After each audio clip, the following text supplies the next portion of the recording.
Vamos então para a nossa última aula do nosso curso de interpretação da norma NBR ISO 17025. Tá? Então, continuando. Requisitos comuns para relatório. Né? O que, é que tem que ter no relatório de ensaio, calibração ou amostragem? Identificação unívoca do componente, ou seja, daquele tipo de inspeção que você realizou, daquele tipo de resultado que você realizou. Se é cálcio, se é magnésio, seja lá o que for. Vai depender muito do tipo de análise, né? Nome e informações de contato do cliente. Nome da empresa, pode contemplar o responsável, né, que trouxe da amostra, telefone do cliente, identificação do método utilizado. Você usou uma NBR específica ou um método do mapa. Qual foi o método? Você vai incluir lá. Identificação do item e sua condição, caso necessário. Ou seja, o número do item, né, da amostra e se tem algum tipo de condição especial que ele foi recebida. Alguma condição que possa alterar um resultado, por exemplo. Essa condição vai precisar estar contida no relatório, tá? Isso tem que estar lá como talvez uma observação. Aí, continuando. Data do recebimento e amostragem dos itens de ensaio de calibração. Tá? Qual foi o dia que foi recebido a amostra ou o item, né, para ser ensaiado, o equipamento para ser ensaiado. A data da realização da atividade do laboratório, qual foi o dia do ensaio, tá? Qual foi a data do ensaio, pode ser diferente da data de recebimento, né? Data da realização das atividades do laboratório, seria na sequência, né? Então, você tem aí, ó, o I e o J, percebam, no slide aí ele está repetido, tá? Então, por favor, desconsiderem esse erro aí do slide. Tá? O I e J é a mesma coisa. O item H, data da emissão do relatório. Ou seja, eu tenho uma data de recebimento, eu tenho a data da inspeção e eu tenho a data que esse relatório ele é emitido. Ou seja, que ele é assinado e aprovado, estando apto para ser entregue ao cliente. Então, essa emissão do relatório, essa data tem que estar contida aí. Tá? Referência ao plano de método de amostragem. Se houve uma amostragem, qual foi o plano? Então, eu faço referência àquele plano amostral que eu vou utilizar. Tá? K, referência ao método de amostragem. Também, ao plano de amostragem. O plano de amostragem é diferente do método. O método é como eu vou amostrar. E o plano é qual a quantidade de amostras que eu vou precisar tirar, quais são os pontos de coleta que eu vou precisar ir lá e fazer a coleta. Tá? Então, é diferente do método. O método de amostragem. O método de instrução de tarefa para a coleta do método, para a coleta da amostra. Se você for pensar na análise, por exemplo, análise microbiológica de água, existe uma instrução de coleta da água, né? Então, seria o método de amostragem. A declaração de que os resultados se referem somente aos itens ensaiados, calibrados ou amostrados, para que fique claro para o cliente que aquele resultado está direcionado à amostra dele e não ao demais, né? E não ao todo. Porque muitas vezes esse cliente pode querer pegar esse resultado e apresentar para uma parte interessada dele. Então vai ficar claro para essa parte interessada que aquela informação que consta ali é específica daquela amostra que ele trouxe. Tá? M, resultados com as suas respectivas unidades de medida. Então você tem lá o resultado, deu 34,5 aí. 34,5 o quê? Miligramas, milímetros, seja lá o que for. Então, isso aí fica claro também no relatório. No relatório de ensaio, calibração e amostragem.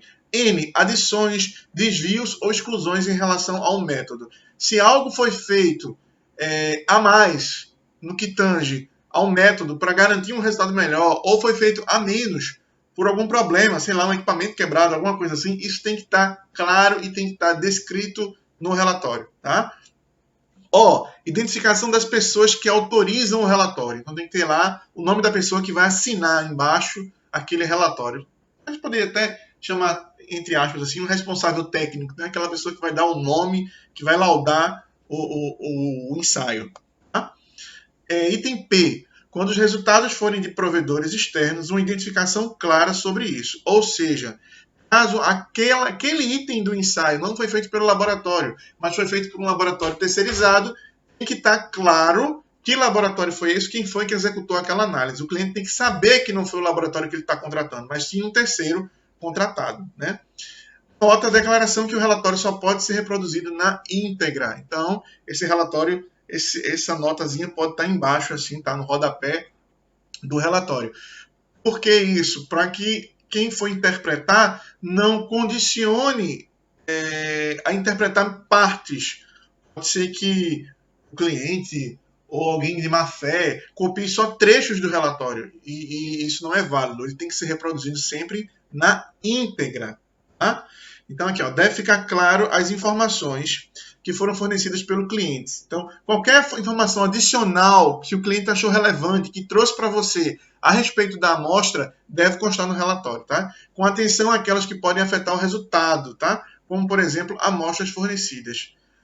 Sei lá, se ele achou inconveniente, ó, coloca aí no relatório que o horário da coleta foi esse, coloca aí no relatório que no momento estava chovendo, a umidade, seja lá o que for, qualquer informação que ele queira que esteja contido dentro do relatório, você vai precisar incluir. Bom, ainda requisitos específicos para relatório de ensaio, tá? 783.1.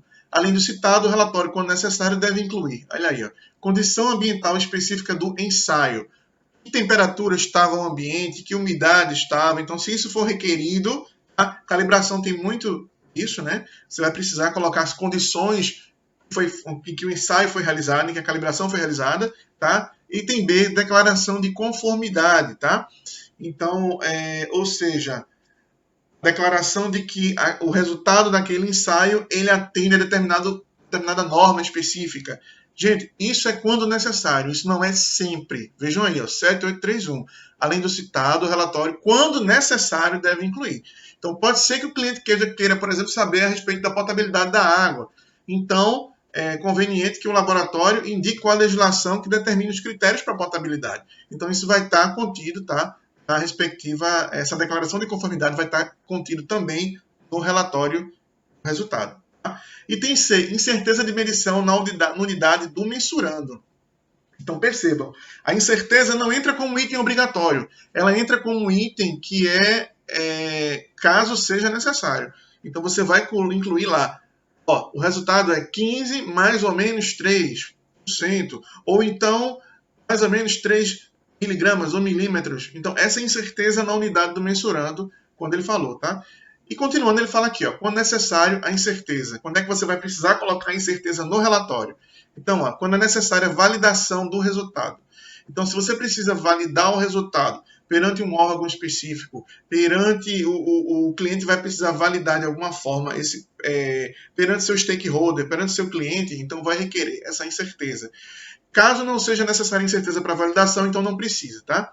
Quando requerido pelo cliente, o cliente requer essa incerteza, então você vai precisar contemplar, e quando afetar a conformidade, que é o principal, ou seja, quando aquele dado que você encontrou, ele não é por si só suficiente, é necessário identificar o erro para que talvez o cliente utilize isso para fazer um acúmulo de erros ou para considerar essa incerteza nos seus resultados internos dentro da organização, naquilo, né, no contexto que ele está vivendo. Vamos ter mais claro. Se ele pegou esse resultado para chegar a uma conclusão a respeito de uma dosagem não efluente, tá? Então, o nível de precisão ou de incerteza dele, se ele achar conveniente, precisa ser considerado, porque ele já vai ter um erro na dosagem e assim ele vai ter um acúmulo de erro. Então ele sai quantificando isso. Tá? Não estou falando que esse caso que eu falei agora é real, tá? Eu só dei como um exemplo isso. Medidas mais finas, tá? Estão mais relacionadas a esse tipo de garantia da incerteza e precisão. Certo? Bom, ainda em requisitos específicos para relatórios de ensaio.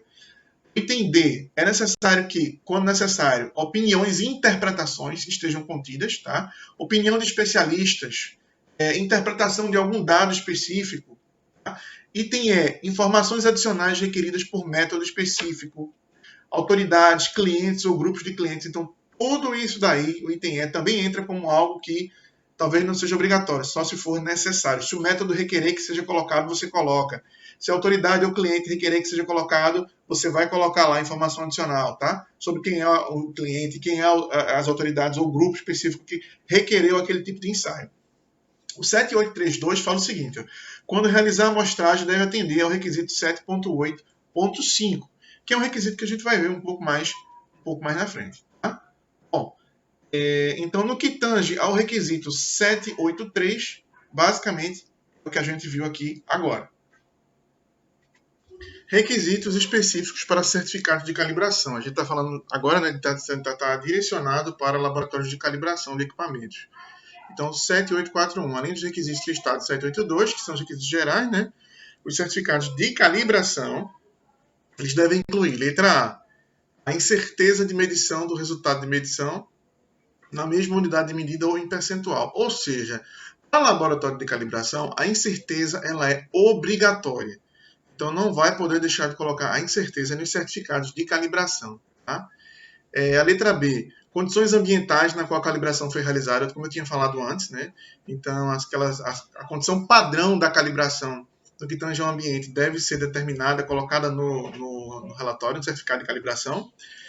Declaração identificando como os resultados de medição são rastreáveis, ou seja, você vai citar no certificado de calibração como é que ela garante a rastreabilidade da RBC, a Rede Brasileira de Calibração, certo? Então, muitas vezes você cita o padrão, coloca o código do padrão, o número de certificado do padrão. O item D é resultados obtidos antes e depois de reparos, tá? Ou seja, foi feito algum tipo de reparo, você vai considerar a evolução desse tipo quando a gente está falando de equipamento, né? Então, a evolução dessa incerteza ou desse resultado no que tange ao alcance de algo mais assertivo, né? Digamos assim. Tá? O antes e o depois.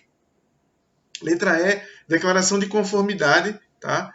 Declaração de conformidade caso você tenha uma conformidade. Vamos dar um exemplo. Quando a gente fala do Instituto de Pesos e Medidas, por exemplo, né, para balanças, então balança de carga, outro tipo de balança, então você pode falar lá que está em conformidade a tal norma ou tal instituição normativa, seja lá de qual for. Então, é a declaração de que o resultado encontrado do equipamento, ele condiz com o que se espera dele segundo a legislação. O esfigmomanômetro, por exemplo, que é utilizado para aferir a pressão pelos médicos. Então, você vai ter lá também uma NBR específica que determina qual é o nível de erro aceitável. Então, essa declaração ela vai citar essa NBR e vai fazer a respectiva referência. Tá? E opiniões ou interpretações a respeito do resultado. Então, isso em parágrafo lá, o que eu já tinha comentado, né, que é a respeito dos outros laudos, só que nos outros não era obrigatório. Item 7.8.4.2. Laboratórios responsáveis pela amostragem devem seguir o requisito 7.8.5. Então, aqueles que fazem a amostragem, ou seja, que não recebem os equipamentos, mas que amostram, por exemplo, de uma fábrica, que você tem lá 50 balanças, e eles fazem esse tipo de amostragem, então, deve seguir o 785, tá?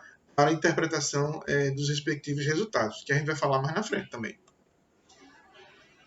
Bom, 7.8.4.3. O certificado de calibração, tá? Ou etiqueta de calibração, não pode conter, de forma alguma, qualquer recomendação sobre intervalo de calibração. Então, o laboratório não pode colocar lá que o vencimento é daqui a um ano. Não existe isso. Quem vai definir esse intervalo de calibração é o cliente. A não ser que exista uma legislação específica, mas mesmo assim ela não obriga você a colocar na etiqueta. Tá? Então, não pode. Tá? Só quando acordado com o cliente, que é o que fala aí no finalzinho do 7843. Então, o cliente quer que você coloque lá a data limite da calibração. Aí você vai lá e põe. Agora, você vai ter que ter, para colocar aquela data, um parâmetro para isso. Né? Existe uma coisa chamada matriz de Schumacher. Vocês podem aprofundar o conhecimento estudando um pouco mais, pesquisando sobre isso, que ela determina intervalos de calibração. Mas, de toda forma, esse intervalo de calibração depende muito do processo da organização e da variação da incerteza. Então, fica muito complicado para o laboratório de calibração chegar a esse tipo de conclusão, certo? Bom, 785, relato da amostragem. Então, aqui. Além do citado no requisito 782, o relatório de amostragem ele deve conter, tá? Aí, no caso, quando a organização ou o laboratório ele realiza a amostragem, a coleta, a data da amostragem que foi realizada, letra A, isso tem que estar no relatório. Letra B, identificação unívoca do material amostrado, ou seja, daquela amostra que foi realizada. Aí, essa identificação unívoca contém fabricante, modelo, designação e número de série. tá? Isso vai garantir que você não vai confundir, tá? Achar que esse equipamento é um igual ou era o outro, porque imagina que você vai ter vários equipamentos aí iguais, mas o modelo, quando a gente vai para o número o fabricante, já reduz um pouco a quantidade de equipamentos iguais. Agora, quando a gente vai para o número de série, não tem jeito, né? Então, essa é a identificação unívoca, tá? O relatório da amostragem também deve conter o local da amostragem, tá? Qual foi o endereço, qual foi a unidade, incluindo o diagrama, ou seja, o mapa, né, um pequeno layout, esboços e fotografias daquela amostragem também pode ser incluso. Uma referência ao plano e ao método de amostragem, ou seja, a instrução de tarefa que foi utilizada para a amostragem e também ao plano que vai indicar a quantidade, que vai indicar o tempo que você vai coletar as amostras, etc. e tal. Uma usina, por exemplo, de cana-de-açúcar, você vai ter intervalos específicos para a coleta das amostras. Então, isso vai estar no plano ou no método, no plano da amostragem. Tá? E o item detalhes sobre quaisquer condições ambientais que afetem a interpretação dos resultados. Então, se durante a coleta você percebeu que algo estava diferente daquela condição que é necessária para a coleta, tá? Então, você precisa identificar isso. Eu vou dar um exemplo. Em indústria de sabão em pó, tem muito sal. E eles usam como matéria-prima sal. E o sal ele absorve umidade. Então, dependendo da quantidade de umidade que você tenha no ambiente, talvez não seja legal você coletar uma amostra para fazer uma análise, porque ela pode estar sob influência do meio. Tá?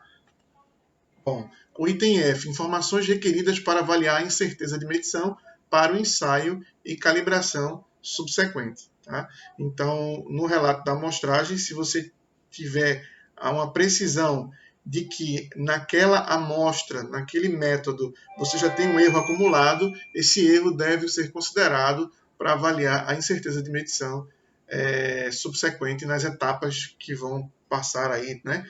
Porque a amostragem é só a primeira parte. Então tem as outras partes. Então essa incerteza deve ser considerada. Você pode ter, inclusive, incerteza relacionada ao recipiente que está coletando a amostra, tá? Então existem vários tipos de incertezas que devem ser avaliadas e consideradas se for pertinente, se pertinente for, né? Se for. Item 7.8.6, relato e declarações de conformidade. Então, 7.8.6.1 fala assim: quando for fornecida uma declaração de conformidade a uma especificação ou norma, o laboratório deve documentar a regra de decisão empregada. O que é uma declaração de conformidade? Você precisa deixar claro que aqueles resultados que foram obtidos, eles atendem a um determinado requisito de uma legislação, de um CONAMA da vida, de um IBAMA, de um IPEM, seja lá o que for, seja lá que tipo de legislação determina aquele resultado, ou considera aquele resultado. Então, esse documento que referencia critérios para que você possa avaliar a conformidade tem que ser um documento interno da organização. Tá? Na auditoria, por exemplo, se for pego um laudo, tá? Um relatório de ensaio declarando uma conformidade, o questionamento pode ser, ok, essa conformidade foi descrita aqui baseado em quê? Que documento determina que esse resultado ele é conforme? Então, cabe ao laboratório demonstrar ou mostrar esse documento em sua versão mais atual. Só que ele cita um tópicozinho aí que é interessante no final, considerando o nível de risco. Tá? Então, é conveniente que se avalie quais são os riscos relacionados àquela declaração de conformidade. Tá? Então, existe chance de existe algum tipo de risco atrelado a essa declaração que você vai dar. Tá? Então, você vai mapear os riscos que são relacionados ao relato e declaração de conformidade. Com um detalhe, gente, que é importantíssimo. Para entender um pouco mais sobre gestão de risco, que é um dos requisitos normativos, eu citei lá no final do treinamento um link relacionado especificamente a levantamento de risco, tá? Na 9001. Então vocês vão assistir esse vídeo, mas não se preocupe que mais na frente eu vou explicar melhor o que vocês vão fazer. Vocês vão acessar o link lá do nosso canal e vocês vão acessar esse vídeo especificamente que trata de risco, tá? Nota, quando a regra de decisão for prescrita pelo cliente, ou seja, o cliente determinou quais são os critérios para que você chegue a uma conformidade, tá? No laboratório de calibração, por exemplo, uma regra de decisão poderia estar relacionada à incerteza do processo que o cliente ele forneceu para o laboratório. E o laboratório pode chegar à conclusão se aquele nível de incerteza e erro ele é satisfatório para considerar o equipamento conforme ou não conforme. Então está aqui, ó, quando a regra de decisão for prescrita pelo cliente por regulamentos ou documentos normativos, tá? Não é necessário uma análise adicional sobre o nível de risco. Então não precisa. Então, se o cliente determinou qual é o documento normativo, o cliente determinou qual é a regra de decisão para avaliação de conformidade, não precisa avaliar o respectivo risco. Tá? 7.8.6.2, relato da declaração de conformidade. Então, quais resultados a declaração se aplica? Ou seja, num laudo você pode ter vários itens onde você ensaiou. Então, aquela conformidade está relacionada a que item? A que tópico que você ensaiou? Item B, no relato de declaração da conformidade, tem que estar quais especificações, normas ou parte dessas são atendidas ou não atendidas. Porque a norma é muito ampla, muitas vezes, tá? Os requisitos de conformidade. Então, você vai, dentro da norma, especificar qual é o ponto da norma que leva você a chegar a essa conformidade. Letra C, regra de decisão, caso seja normativa. Então, eu posso transcrever um pedaço lá da norma, qual é a regra de decisão, tá? Desculpa, recapitulando. Caso não seja normativa. Então, eu tenho que esclarecer aqui qual foi a regra que eu defini para chegar a essa decisão. Se for uma regra, por exemplo, do cliente, pode ser um documento de uma parte interessada do próprio cliente que determine essa regra de decisão. Então, não pode existir, certo? Declaração de conformidade sem regra de decisão. 787, relato de opiniões e interpretações. 7.8.7.1. Tá? Apenas pessoas autorizadas podem expressar opinião sobre o resultado. Existe uma diferença entre análise de conformidade e opinião e interpretação. Conformidade é conformidade com algum documento, alguma legislação específica, alguma NBR. Já se tratando de opinião e interpretação, é uma opinião de um sábio, alguém que tenha, por exemplo, que tenha um especialista na área, que tenha, sei lá, um doutorado, que seja um consultor, um professor universitário, seja lá, qualquer tipo de cargo pode expressar sua opinião sobre o resultado. Agora, claro que ele tem que estar embasado e que ele tem que ter responsabilidade e autoridade para isso, dentro do próprio sistema de gestão da qualidade do laboratório. Isso deve ser feito, né, com base em bases bibliográficas, e essas mesmas devem ser documentadas.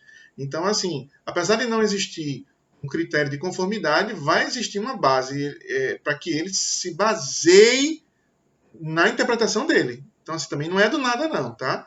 Observação, é diferente das declarações de conformidade já citadas. Então, percebam, relato de opiniões e interpretações é diferente de análise de conformidade, certo? Bom, 7872. As interpretações devem ser feitas em cima do resultado obtido a partir do item ensaiado, deixando claro isso.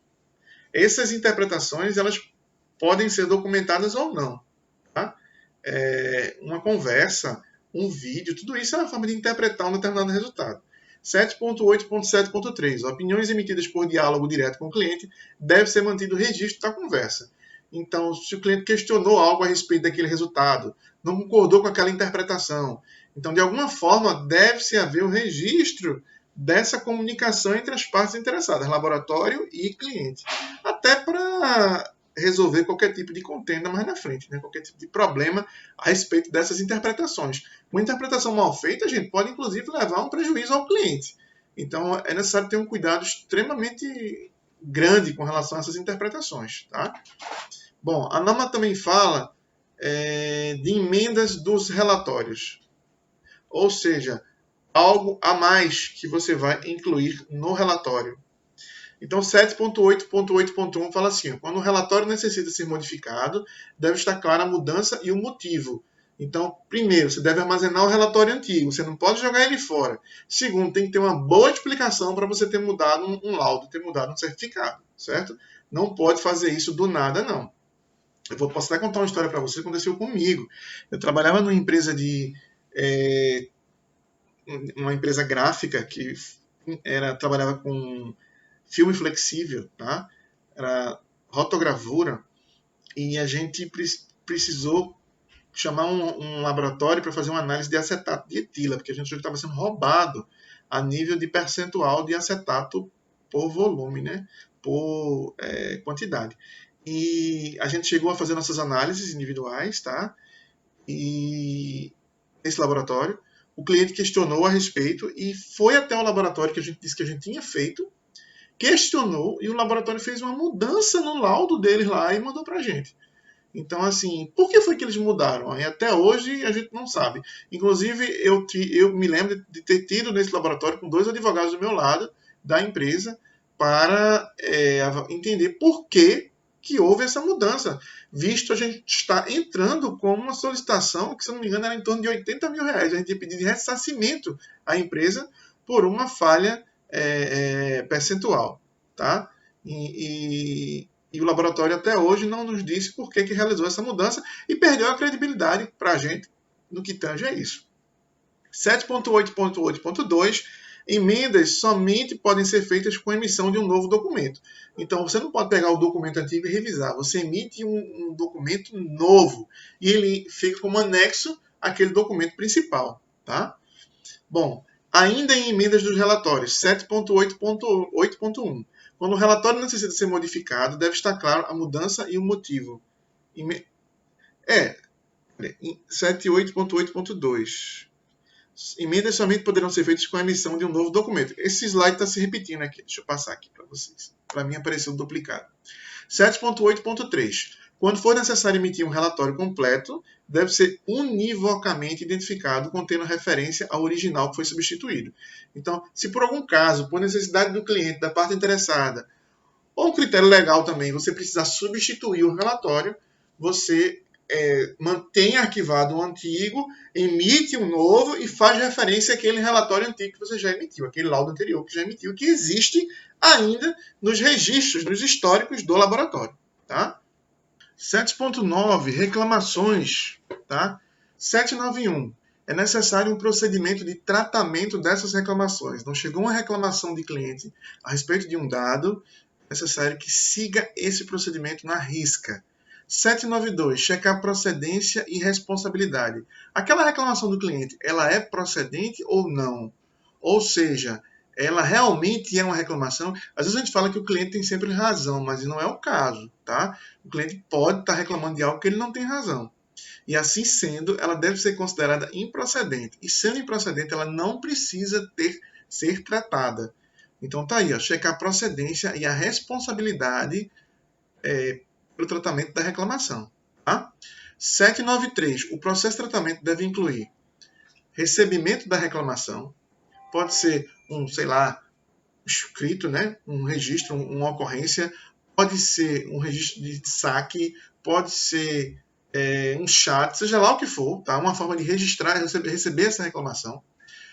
Uma forma de validar, que seria justamente checar essa procedência, se é válido ou se não é válido aquela reclamação. Caso seja válido, investigar as causas da reclamação, tá? Chegar na causa raiz do problema para tratar, porque senão você fica investigando só de forma superficial ali, trata com pequenas ações para apagar o fogo e não chega na raiz para que evite que o problema volte a acontecer. Além da investigação, ações que serão tomadas para evitar que aquela reclamação retorne à organização, ou seja, volte a acontecer, e o respectivo registro dessas reclamações. Toda reclamação do cliente precisa ser registrada. Existe um formulário que muita gente chama de formulário de ação corretiva. E nesse formulário você pode estar usando esse formulário como registro dessas reclamações. Tá? Bom, ainda em reclamação de cliente. 794. O laboratório deve investigar a procedência, aquilo como eu falei. 795. Acusar recebimento da reclamação e fornecer relatos sobre tratativa e conclusão. Então, aponta o recebimento para as áreas, recebeu a reclamação, explode para os setores, tá? Os setores vão definir ações para tratar aquela reclamação, porque quando eu falo setores, gente, uma reclamação pode também ser de outras áreas que não seja o laboratório. Pode ser uma reclamação de atendimento da pessoa que está recebendo as amostras, pode ser uma reclamação referente a um determinado laudo, uma emissão do laudo, então, seja lá o que for. Então, acusão, recebimento, explode para as áreas e as áreas vão fornecer relatos sobre a tratativa e conclusão. Então, o setor vai definir a ação. Geralmente, essa ação é passada para o sistema de gestão da qualidade e a gestão da qualidade entra em contato com o cliente para dizer o que está sendo feito internamente para tratar aquele problema. Digamos que o problema seja uma reclamação, um equipamento, por exemplo, que tenha causado uma reclamação. Então, esse registro interno da tratativa do equipamento, que vai chamar o técnico ou que vai mandar para uma calibração, seja lá o que for, isso, tá? Seja lá a ação que for tomada, isso é dito para o cliente para o devido acompanhamento. E quando for resolvido, também é comunicado ao cliente. Isso faz parte do processo. 796. As conclusões a serem comunicadas ao reclamante devem ser verificadas por pessoa independente ou terceiro. Ou seja, se a reclamação foi de uma análise específica, você tem aquele analista que errou o método. Então, não vai ser aquele analista, tá, que vai concluir e comunicar ao reclamante as ações e a conclusão. Não é ele que vai ser, tem que ser uma pessoa independente daquela atividade. Porque você vai ter um conflito de interesse aí que não é legal para o processo, ok? Bom, 797. O laboratório deve notificar formalmente ao reclamante o término do tratamento da reclamação. Ou seja, o cliente reclamou. Levou 6 meses para você criar uma ação, tratar aquela reclamação. 6 meses depois, cabe ao responsável, né, do laboratório, notificar ao cliente que aquela reclamação foi encerrada, foi tratada e que aquilo não vai mais voltar a acontecer dentro do laboratório. Ok? Item 7.10. Trabalho não conforme. 7.10.1. O laboratório deve ter procedimento para... Antes de continuar, deixa eu explicar o que é trabalho não conforme. Tá? Durante a inspeção ou por uma reclamação, foi percebido que um procedimento interno não foi seguido ou que um equipamento não foi utilizado adequadamente, e isso ocasionou um resultado errôneo, tá? O resultado não é fidedigno, digamos assim. Isso foi comprovado que foi um erro do laboratório. Isso é um trabalho não conforme. Então, o laboratório deve ter um procedimento, tá? Um documento para definir responsabilidades e autoridades para tratar com trabalho não conforme. Então, quando isso acontecer dentro da organização, quem é que vai resolver o problema? Digamos que foi um analista que não seguiu um procedimento. E você define que vai ser dada uma advertência a respeito daquele item, porque isso gerou um problema no cliente, seja lá o que for. Então, você vai definir responsabilidades para lidar com esse tipo de trabalho não conforme. Esse procedimento tem que definir as ações estabelecidas, né? Como é que se vai se lidar com isso? Se vai comunicar ao cliente, pedir desculpas, se vai refazer a análise, como é que vai se tratar isso, tá? Análise de impactos, no caso, eu vou dar um exemplo aqui do recall, né? Que você envia um produto para o mercado e esse produto está com problema. Então você faz o recolhimento desse produto. Acontece muito em carro, medicamento. Como é que você vai recolher o resultado de uma análise, por exemplo, né? Então você vai ter que resgatar isso com o cliente, você vai ter que comunicar ao cliente o erro, todo esse processo. Então isso está descrito no procedimento de trabalho não conforme. Decisão sobre a aceitação do trabalho. O que é isso? Todas as normas de gestão elas permitem isso. Um aceito sob concessão. Você sabe que está errado, um item do resultado, comunica ao cliente, mas o cliente decide aceitar, ou a autoridade pertinente que represente o cliente decide aceitar por uma questão de pressa, de rapidez do resultado e precisa daquilo para tomar uma decisão. Tá? Então, como é que vai ser essa decisão sobre a aceitação do trabalho?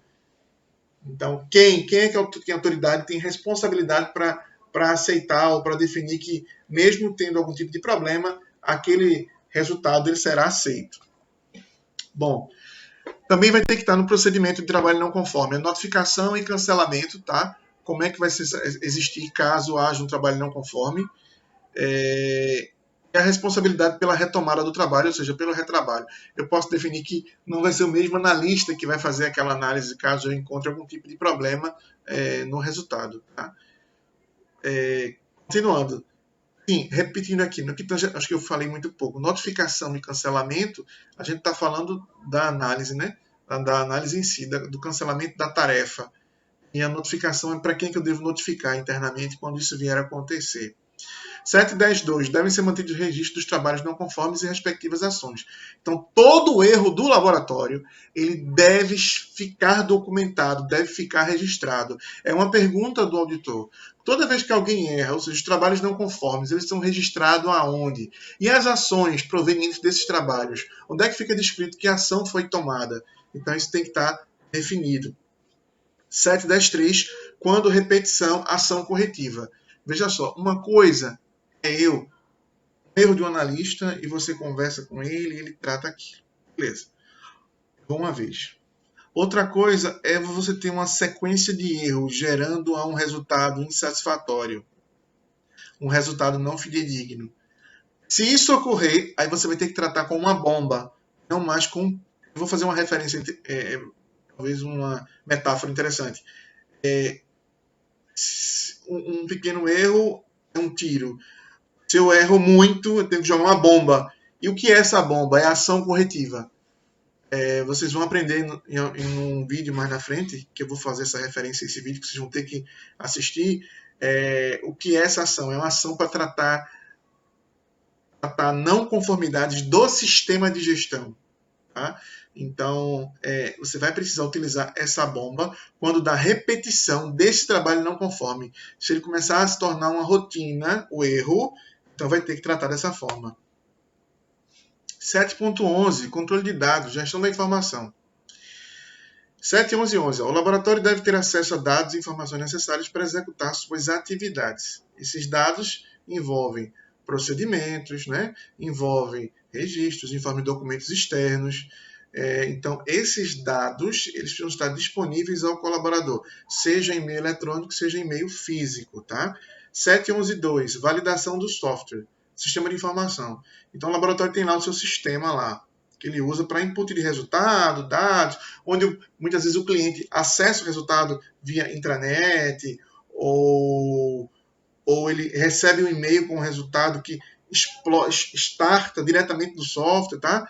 Então, assim, todo o sistema que for utilizado pelo laboratório, ele tem que ser validado. Ele não pode ser utilizado sem essa validação. E os sistemas, eles devem ser protegidos contra acessos não autorizados, tá? Então, protegido contra hackers, por exemplo. Devem ter acesso por senha. Então, cada um vai ter que ter seu acesso individual. O registro de cada atividade dentro do sistema deve ser mantido, porque caso você tenha uma adulteração do laudo, por exemplo, você vai enxergar quem fez aquela adulteração. Que é o próximo item, ser protegido contra adulteração e perdas, tá? Ser mantido em ambientes em conformidade com as especificações do provedor. Às vezes você tem um sistema que tem que estar numa sala refrigerada, tá? Que é a central, né? E tem uma temperatura específica que tem que ser mantida. Então, esse ambiente tem que garantir uma proteção específica, um bloqueio, tudo isso está relacionado a especificações descritas pelo fornecedor. E aqui, as especificações do provedor, mesmo quando não informatizados. Então, se precisar estar, o dado precisar estar seguro, mesmo quando não da existência de um sistema, ele pode estar na gaveta, trancada, tudo isso, tá? E continuando, garantam a integridade dos dados. Então, eu preciso acessar esse sistema e eu preciso conseguir visualizar. Eu não posso perder esses dados por uma queda de energia, sei lá o que, tá? Registro de falhas no sistema. toda falha no sistema ela deve ser apontada e registrada. Geralmente esses softwares já fazem esse tipo de monitoramento e esse acompanhamento, e você tem relatórios onde você puxa, né? A gente está meio acostumado a quando um sistema aparece algum tipo de problema, você está lá digitando no Word, por exemplo, e aparece um erro, ele pergunta se você quer comunicar a Microsoft. Então isso é uma forma de registrar aquele tipo de falha que foi encontrado. Ele também fala o seguinte: incluir registro de falha no sistema e ações corretivas necessárias. Ou seja, registros precisam ser contemplados, essas falhas precisam estar contidas dentro do mecanismo do sistema, e as ações que você vai precisar tomar para poder sanar aqueles erros, elas devem ser documentadas. Essas ações corretivas necessárias, elas podem, se o sistema não tiver um espaço para contemplar essas ações, vocês podem ter elas documentadas, mas elas não podem deixar de existir.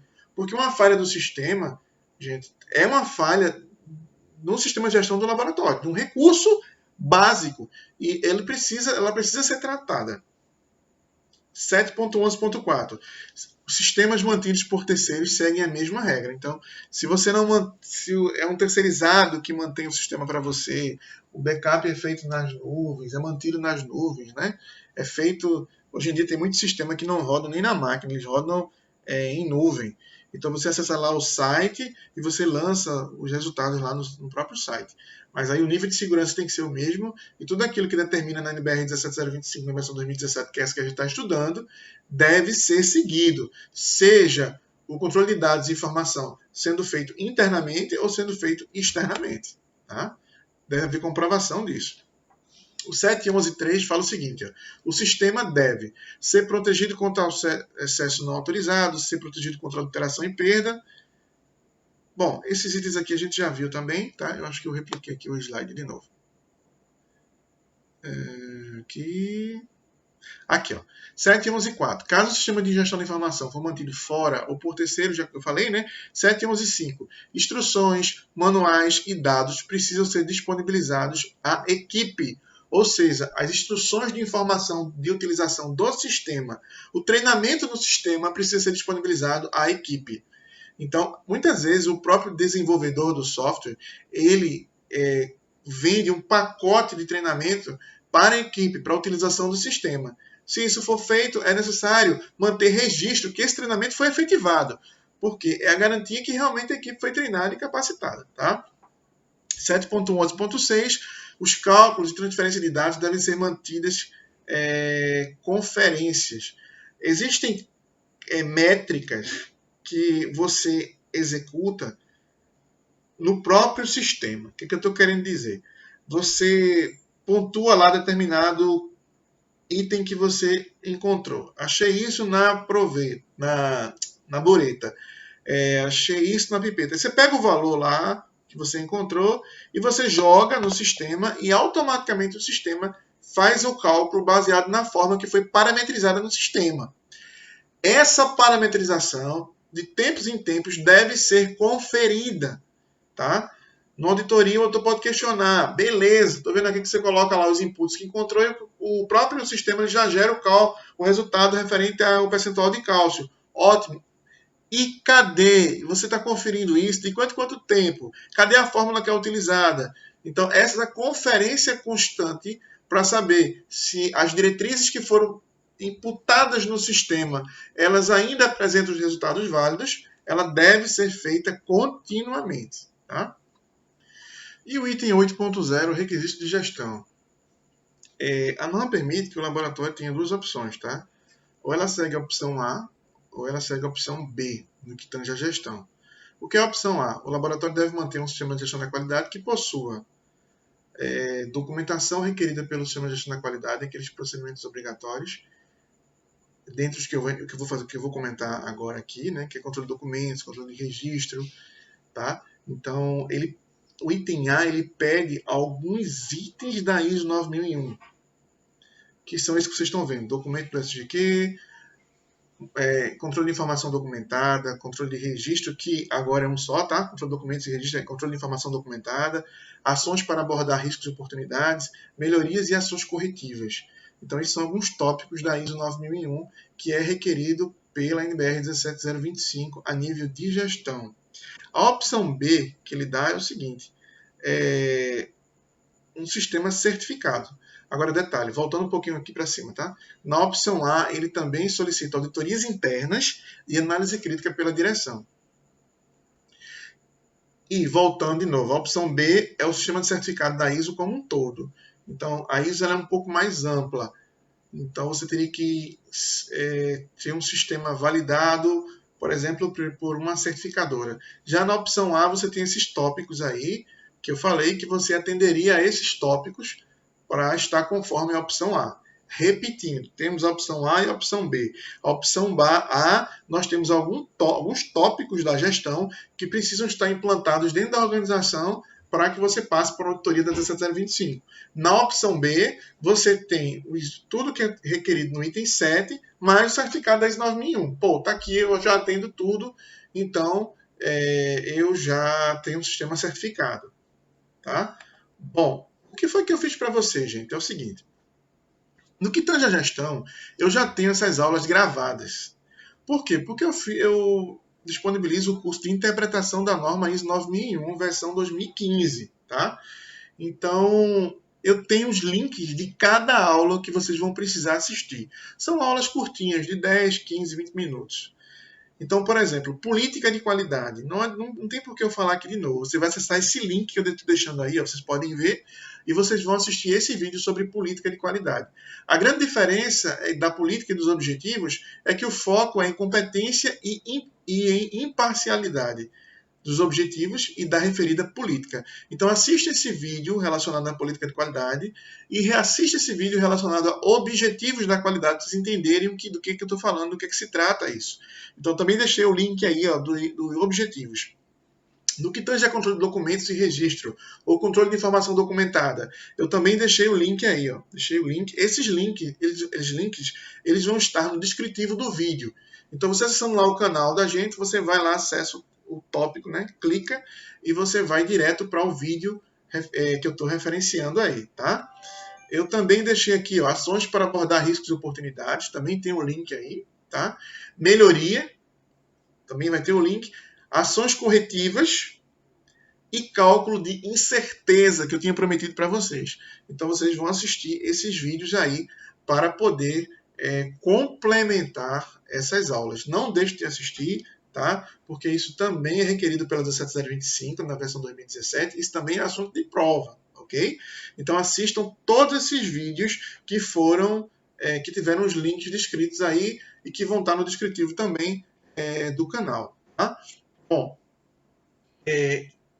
se você quiser, a partir de agora, você já assistiu todas as aulas, você pode ter o seu conhecimento testado. Nesse link que eu estou deixando aí do lado, existe uma prova, tá? Que é o link de baixo. Realize a prova no link. Você vai selecionar esse link ou clicar no link e você vai ter acesso à prova via Google Forms e realizar essa prova. Agora, detalhe, eu só vou corrigir essa prova se você fizer o pagamento referido ao certificado. A gente cobra uma taxa de R$ 49,00 para a emissão do certificado, que é uma taxa simbólica somente para a emissão, para manutenção do site. Então, se você precisar desse certificado, você primeiro acessa o link para pagamento, faz o pagamento, tá? Feito o pagamento, você vai lá e realiza a prova. Aí eu vou identificar pelo e-mail quem fez o pagamento com quem realizou a prova. Feito isso, a gente emite o certificado para você.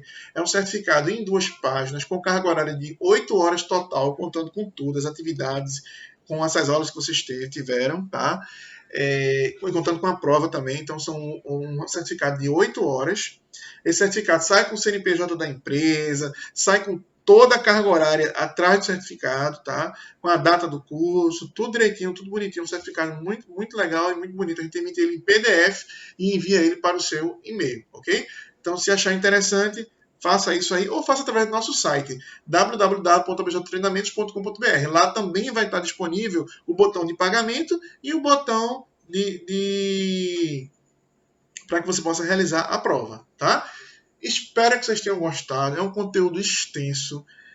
A gente tenta fazer de tudo para que não fique chato, mas é um conteúdo normativo. A gente tem que passar todo o conteúdo. Não dá para passar parte dele. e também se a gente fosse tentar trabalhar um método educacional diferente para cada requisito, a gente ia estender esse curso aí até o final do ano, e não é essa a ideia. A ideia é que vocês tenham esse conhecimento, que vocês possam contribuir para a organização. Os vídeos ficam disponíveis no YouTube, então qualquer dúvida a respeito de um item da norma, você pode voltar lá, acessar o vídeo de novo, estudar, verificar, e nada impede de você entrar em contato com a gente. Os nossos contatos estão disponíveis no site também, comentários do canal, e a gente responde, tá? Leva um certo tempo, mas a gente responde, porque a demanda é muito grande, mas o que a gente quer, na verdade, o intuito maior é que você possa contribuir aí para a sua organização, e a gente vai fazer tudo para poder ajudar você com isso, tá bom? Espero que vocês tenham gostado e até o nosso próximo curso.